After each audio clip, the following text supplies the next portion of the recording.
So I've been with Deaf Havana since I think about the start of 2010, so getting on about 4.5 years, and in that time it has changed massively. Every tour's based on the London show, and since I've been with him, you know, we did Camden Barfly at 200, then we did the Garage in Islington at 600, then we did Electric Ballroom at 1200, and then we did, where did we go after that? I can't remember. I think Roundhouse at 3000, and then now we're doing 2 nights at the Clapham Grand. I've been using Audio-Technica mics for I think getting on about 3 years now. A few of the staples that certainly that are always present with Deaf Havana is I'm a big fan of the 250s, which is on his kick drum, it's on the bass cabinet, it's on all the toms, and it's just a real big, deep, natural sounding microphone. With Tom, he plays a drum kit with wooden hoops, so it's really kind of open, thumpy, kind of organic sounding, and the 250s just work perfectly on it. So that I'm really big into those on the kit. 2500s are a big staple of mine, pretty much kind of on every guitar that I mix. They're such a great time saver. You can literally throw them at a guitar cab at a festival and you have your 2 feeds instantly, perfectly in phase. They sound stunning. You know, you learn where your high and low pass the guitars with the particular guitarist you're working with and push it up, and that's your guitar's done, and move on to something else, which when you're trying to do 30, 40 channels in 15 minutes is a lifesaver, and they genuinely sound very good. Change on this tour is that we're doing Chris Pennell's guitar in stereo. He does a lot of the kind of soundscapey things and plays a lot of quiet, clean, when the other boys are playing, you know, the kind of the chords and the lead or such thing. You know, Chris does a lot of the kind of the sprinkle on top. So we use a lot of stereo delays with Chris. So we have 2 cabs running in stereo, and I have 2 4050s on those.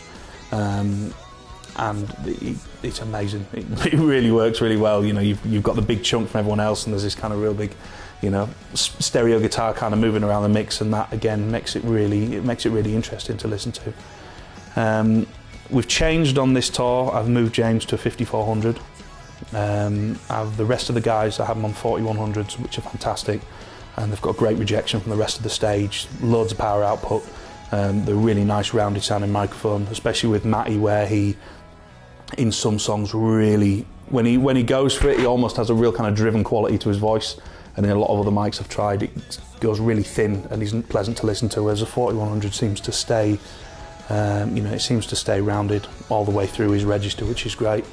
And then James, we moved him onto a 5400 just because it's just that bit more open sounding, and as he's getting more and more comfortable with what he's doing on stage, he's starting to move around a lot more. So I need something that, with the right amount of compression, can follow him wherever he goes, and I'm not losing the vocal, especially on things like tonight where we're recording it for a DVD. You know, I need the vocal to stay here the whole set, and the 5400 kind of gives you that. It gives you that quality that whenever he moves around, it's still really up front, but then also it doesn't have what a lot of other mics do. You know, the kind of trade-off for that is that it picks up everything else on the stage really loud, which I don't know how they've done it, but the 5400 kind of doesn't tend to do that. So the rejection for that's really great. We have the choir on ATM 610s, which have worked really well. They're very kind of soft sounding microphone, and they're very directional, which is great. You know, we've got the band in Perspex, we've got the drummer surrounded by Perspex on this, but it still really helps to, especially with the separation, we've got the choir stood on an 8x4 riser, so it gives me the separation between those, and you know, it doesn't pick up a lot of other crap on stage, which that's the kind of big thing, you know. I moved up to the new M50X on first count, just simply because I thought they looked really cool, the blue and tan ones.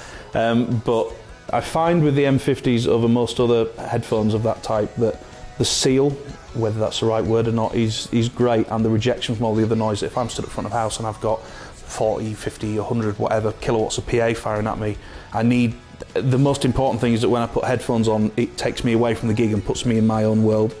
And the difficulty with that, a lot of the headphones, is you stick them on and you've got to really drive them to the point where they sound driven, they start to distort, and to be able to get it at a usable volume to hear what you need to hear over the gig, you're not actually then hearing that, you're hearing a really distorted kind of version of it, and it's kind of pointless. So with these, you put them on and it literally removes you from the gig, and you can hear exactly what you want really clear. And the good thing about that is as well, when you take your headphones off, you're back at gig volume, whereas before you'd have headphones on, you'd really have to drive them, and you take them off and all of a sudden your gig sounds really quiet, and it's a really horrible, and then you have to spend the next 30 seconds getting used to your gig volume again, which I really hated. So I really do find them a great tool. And then on this tour, the same as kind of everything I've done for at least the last couple of years, I'm on an iLive system, which is the modular 112 surface and the modular IDR10 mix rack, which I've grown to love this desk, and it just does everything I need.